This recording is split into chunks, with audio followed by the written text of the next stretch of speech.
혹시 여러분도 이런 순간을 겪어보셨나요? 상대방과의 대화 중에 차오르는 화를 참지 못해 감정을 폭발한 후 후회한 적이 있나요? 나이가 들수록 우리는 감정을 다스리는 것이 얼마나 중요한지 깨닫게 됩니다. 가족과의 사소한 말다툼, 친구와의 오해, 직장 동료와의 갈등, 이 모든 순간은 우리의 말 한마디로 평화로워질 수도 걷잡을 수 없이 악화될 수도 있습니다. 그런데 화를 내지 않고도 분명하게 내 생각을 전달할 수 있다면 어떨까요? 말 한마디로 상황을 역전시킬 수 있는 방법이 있다면 여러분은 그것을 배우고 싶지 않으신가요? 오늘은 단순한 대화 기술을 넘어 감정을 다스리고 더 나아가 건강한 인간관계를 유지하는 비법을 나누려고 합니다. 공자와 맹자, 그리고 우리 선조들의 지혜에서 얻은 이 특별한 방법들은 지금 바로 실생활에서 실천할 수 있는 것들입니다. 영상이 끝날 때쯤 여러분은 후회 없이 대화할 수 있는 자신감을 얻을 것입니다. 자, 지금부터 그 첫걸음을 함께 내딛어 보시죠. 우선 이 화라는 감정에 대해 알아야 하는데요. 이 감정을 아는 것만으로도 우리는 화의 50% 다룰 수 있게 됩니다. 여러분은 언제 마지막으로 화가 났나요? 사실 화라는 감정은 단순히 짜증을 넘어선 매우 복잡한 감정이라는 사실 알고 계셨나요? 화라는 감정은 단순히 화가 난다고 표현되지만 그 속에는 다양한 감정들이 숨겨져 있습니다. 슬픔, 실망, 두려움, 불안, 때로는 사랑과 관심까지 말이죠. 예를 들어 사랑하는 사람이 나를 실망시켰습니다. 이때 화가 나는 이유는 그 사람에게 기대했던 만큼 상처받았기 때문입니다. 결국 화는 우리가 소중히 여기는 무언가가 위협받을 때 나타나는 방어 기제입니다. 화가 난다는 건 우리 몸이 지금 이 상황을 바로잡고 싶다라고 신호를 보내는 것입니다. 그런데 문제는 이 신호를 어떻게 표현하느냐에 따라 결과가 크게 달라진다는 것입니다. 소리를 지르거나 말을 뱉고 후회하는 경우가 많죠. 그런데 잠깐 생각해 보세요. 왜 우리는 화가 나면 이런 반응을 보일까요? 사실 이는 우리 뇌가 즉각적으로 위협을 느꼈을 때 자동으로 작동하는 반응입니다. 마치 과거의 조상들이 맹수 앞에서 싸우거나 도망가야 했던 것처럼 말이죠. 그러나 지금은 맹수가 아니라 사람과의 관계에서 이 반응이 나타나고 있는 것이죠. 화는 단순히 억누른다고 해결되는 감정이 아닙니다. 참으면 참을수록 언젠가는 더 큰 폭발로 돌아올 수 있죠. 이것이 바로 우리가 왜 화를 참기 힘든가라는 질문의 답입니다. 화를 내지 않고 속으로만 삭히면 오히려 우리 몸과 마음에 더 큰 상처를 남길 수 있습니다. 그래서 우리는 화를 올바르게 표현하는 방법을 배워야 합니다. 화는 꼭 나쁜 감정만은 아닙니다. 화는 때때로 우리에게 큰 동기부여가 되기도 합니다. 예를 들어 부당한 대우를 받았을 때 화는 우리에게 용기를 주어 그 상황을 바로잡도록 만들어줍니다. 또는 중요한 일에서 실패했을 때 느끼는 화는 다음번에 더 나은 결과를 얻기 위해 스스로를 채찍질하는 원동력이 되기도 합니다. 하지만 중요한 것은 이 화를 건강하게 다스리는 방법을 찾는 것입니다. 화내지 않고 말하는 법. 첫 번째, 주자는 말했습니다. 어느 때, 어느 곳에서 말하는가. 그 말에 운명을 결정짓는다. 김 씨는 오랫동안 친하게 지내온 친구와 작은 갈등을 겪고 있었습니다. 친구가 약속을 자주 어기고 사소한 일로 거짓말을 하는 것이 쌓여서 점점 불만이 커졌던 겁니다. 어느 날 친구와 함께한 모임 자리에서 김 씨는 화가 치밀어 올랐습니다. 그 자리에서 친구에게 넌 왜 항상 약속을 어겨? 그리고 맨날 말끝마다 거짓말이야. 라고 말하려던 순간 김 씨는 잠시 멈추었습니다. 김 씨는 순간에 충동을 참고 그날 모임이 끝난 후 조용히 집으로 돌아갔습니다. 며칠 후 김 씨는 친구에게 전화를 걸어 차분한 목소리로 말했습니다. 우리 언제 잠깐 만나서 이야기 좀 할 수 있을까? 내게 중요한 이야기를 하고 싶어. 친구는 약속을 잡았고 두 사람은 동네 한적한 공원에서 만났습니다. 김 씨는 조심스레 대화의 문을 열었습니다. 사실 그동안 내가 약속을 자주 어기고 사소한 일로 거짓말을 하는 것 때문에 마음이 많이 힘들었어. 나는 우리 사이가 정말 소중해서 이런 문제들을 그냥 넘어가고 싶지 않아. 너랑 더 솔직하게 이야기하고 서로 이해할 수 있는 관계가 되면 좋겠어. 친구는 김 씨의 말을 듣고 미안한 표정을 지었습니다. 미안해.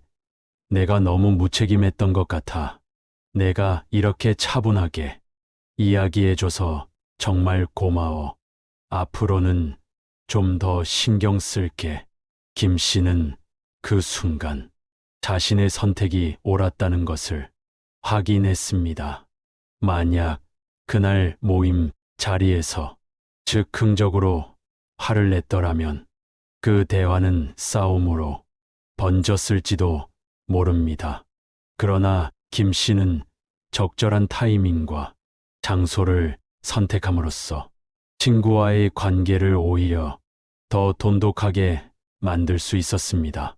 우리는 종종 지금 당장 말해야 한다는 생각에 사로잡혀 충동적으로 말을 꺼내지만 그것이 오히려 상황을 악화시킬 때가 많습니다. 대화에서 중요한 것은 그 순간이 진정으로 적절한 시기인지 그리고 장소가 편안한지 한번 생각해 보는 것입니다. 다음번에 중요한 대화를 나눠야 할 때 주자의 명언을 떠올리며 언제 어디서 이야기할지 신중히 생각해 보세요. 대화의 성공은 바로 이 타이밍과 장소에 달려 있다는 사실을 기억하시길 바랍니다. 화내지 않고 말하는 법. 두 번째, 공자는 말했습니다. 참지 않으면 마음이 고요하고 마음이 고요하면 생각이 분명해진다. 우리는 누구나 화가 나면 즉시 반응하고 싶은 충동을 느낍니다. 여러분, 화가 났을 때 숨을 고르라는 이야기 많이 들어보셨을 겁니다. 그런데 왜 숨을 고르라고 하는지 그 이유를 아십니까? 화가 날 때 우리가 가장 먼저 인지하는 것은 심장의 빠른 박동과 호흡의 변화입니다. 왜냐하면 우리 몸은 스트레스 상황에서 싸우거나 도망가라는 반응을 유발하기 때문이죠. 그렇기 때문에 호흡이 가빠지고 심박수가 올라가며 신체가 긴장 상태에 빠집니다. 화가 났을 때 몸의 반응을 제어하기 어려운 이유이죠. 이때 유일하게 우리가 제어할 수 있는 신체 기관이 바로 폐입니다. 하버드 의대의 연구에 따르면 폐를 통해 심호흡을 하면 교감신경계의 활성화를 줄일 수 있다고 합니다. 이로 인해 심박수가 낮아지고 근육, 이완이 촉진되며 스트레스 호르몬인 코르티솔의 분비가 줄어듭니다. 김 씨는 회사에서 한 프로젝트를 맡아 팀을 이끌고 있었습니다. 프로젝트가 거의 마무리 단계에 이르렀을 때 팀원 중 한 명이 중요한 자료를 실수로 삭제해 버렸습니다. 이로 인해 프로젝트 일정은 크게 차질을 빚었고 김 씨는 보고서를 제출하는데도 큰 어려움을 겪게 됐습니다. 그날 오후 김 씨는 팀원들과 회의를 하던 중 그 팀원을 강하게 질책하고 싶은 충동을 느꼈습니다. 너 때문에 다 망쳤어. 어떻게 그런 실수를 할 수가 있어? 라고 말하려는 순간 김 씨는 깊게 숨을 들이쉬었습니다. 그리고 잠시 멈춰서서 생각했습니다. 김 씨는 숨을 고른 뒤 차분하게 팀원에게 말을 건넸습니다. 이번 실수로 프로젝트가 많이 어려워졌지만 우리 모두 함께 해결 방법을 찾으면 좋겠어. 지금 중요한 건 실수를 비난하기보다는 앞으로 같은 일이 일어나지 않도록 대책을 세우는 거라고 생각해. 그 말을 들은 팀원은 미안한 마음에 고개를 숙였습니다. 죄송합니다. 제가 더 주의해 앞으로는 같은 실수가 일어나지 않도록 하겠습니다. 회의가 끝난 후 김 씨는 자신이 감정을 억누르고 침착하게 대응한 것을 자랑스럽게 생각했습니다. 만약 그 순간에 감정적으로 대응했다면 팀과의 관계가 악화되고 팀 전체의 사기도 떨어졌을 겁니다. 그러나 김 씨는 숨을 고르고 생각하는 습관을 통해 성숙한 리더십을 발휘할 수 있었습니다. 다음번에 화가 치밀어 오를 때 잠시 숨을 고르며 생각해 보세요.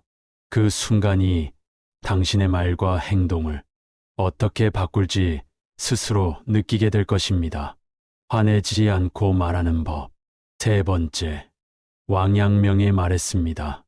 남을 탓하기보다 자신을 돌아보는 것이 현명하다.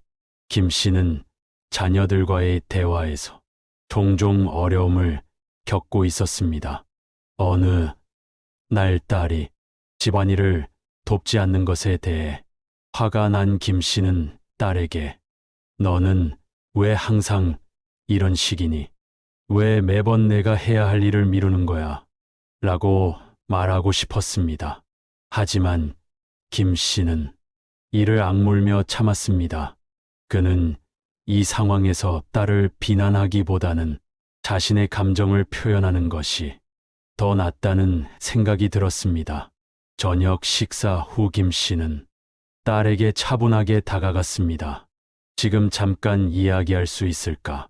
딸은 약간 당황한 표정으로 고개를 끄덕였습니다. 김 씨는 딸을 마주보고 앉아 조심스럽게 말을 꺼냈습니다. 사실 요즘 내가 집안일을 돕지 않는 것 때문에 아빠가 조금 힘들어. 나는 내가 이 집의 중요한 구성원이고 우리 모두가 함께 집안일을 나눠서 해야 한다고 생각해. 그래서 내가 도와주지 않으면 내가 조금 외롭고 지친다는 느낌을 받아. 딸은 김 씨의 말을 듣고 잠시 생각에 잠겼습니다. 그런 후 조용히 입을 열었습니다. 아빠, 미안해요. 사실 나도 도와줘야 한다는 걸 알고 있었는데 요즘 학교 때문에 너무 스트레스가 많아서 그랬어요. 앞으로는 조금 더 신경 쓸게요. 김 씨는 딸의 반응에 놀랐습니다. 만약 그가 처음 생각했던 대로 딸을 비난하고 꾸짖었다면 딸은 반발하거나 방어적으로 나왔을지도 모릅니다. 하지만 자신의 감정을 나는으로 시작하는 방식으로 표현하자 딸은 그것을 더 잘 받아들일 수 있었습니다. 그 결과 두 사람은 서로의 감정을 솔직하게 나눌 수 있었고 그 과정에서 김 씨는 딸의 마음을 더 깊이 이해하게 되었습니다.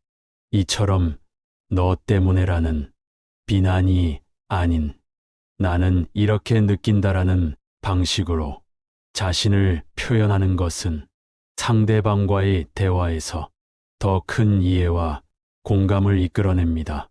김 씨의 경험처럼 우리가 상대에 대한 비난의 화살을 거두고 나 자신의 감정을 표현하는데 집중한다면 더 평화롭고 성숙한 대화를 나눌 수 있을 것입니다. 다음번에 화가 나거나 답답한 상황에 직면했을 때 왕양명의 말을 떠올리며 자신을 돌아보고 나는으로 시작하는 대화법을 시도해 보세요. 상대방에게 전달하고 싶은 메시지가 더 명확해지고 관계는 한층 더 건강하게 발전할 것입니다. 화내지 않고 말하는 법. 네 번째, 맹자는 말했습니다. 말이 곧 그 사람의 마음을 드러낸다. 김 씨는 직장에서 늘 성실하게 일하는 사람으로 동료들에게도 친절했습니다. 그러나 최근 들어 업무 스트레스가 쌓이면서 예민해졌고 그런 상태에서 동료들과 자주 부딪히게 되었습니다. 하루는 김 씨가 중요한 프로젝트를 맡게 되었는데 팀원이 미리 합의된 내용을 제대로 따르지 않은 것을 발견했습니다. 화가 치밀어 오른 김 씨는 그 자리에서 왜 항상 이런 식으로 일을 처리해? 이렇게 하면 안 된다는 걸 몰라? 라고 목소리를 높였습니다. 그 순간 팀원은 얼굴이 굳어졌고 팀의 분위기도 얼어붙었습니다. 김 씨는 그날 밤 집에 돌아와서야 자신이 너무 과민하게 반응했다는 생각이 들었습니다. 자신의 말이 상대방에게 얼마나 큰 상처를 줄 수 있는지를 깨달은 것이죠. 그래서 김 씨는 다음 날 팀원에게 다가가 사과하면서도 좀 더 긍정적인 표현으로 이야기를 다시 시작했습니다. 어제는 내가 너무 예민하게 반응했던 것 같아. 나는 우리가 더 협력해서 이 프로젝트를 성공적으로 마무리하길 기대하고 있어. 앞으로 어떻게 하면 더 잘할 수 있을지 같이 논의해 보자. 김 씨의 이 말은 상대방의 방어적인 태도를 누그러뜨려 나은 해결책을 함께 찾는 계기가 되었습니다. 그날 이후 김 씨는 감정이 격해질 때마다 자신의 말을 한 번 더 생각하고 긍정적인 표현으로 바꾸려 노력했습니다. 감정이 격해질 때는 쉽게 부정적인 말이 튀어나오지만 이를 의식적으로 긍정적인 언어로 바꾸는 것이 중요합니다. 예를 들어, 너는 왜 항상 이런 식이야? 대신 나는 이렇게 해주길 기대했어. 라는 명확하고 긍정적인 표현을 사용해 보세요. 부정적인 언어는 갈등을 증폭시키지, 명확하고 긍정적인 언어는 대화를 건설적으로 이끌고 상대방과의 이해를 깊게 만듭니다. 말이 곧 마음을 비추는 거울이라는 맹자의 명언을 기억하고 언제나 긍정적이고 명확한 언어를 선택해 보세요. 그 작은 변화가 당신의 대화와 인간관계에 큰 차이를 만들어 줄 것입니다.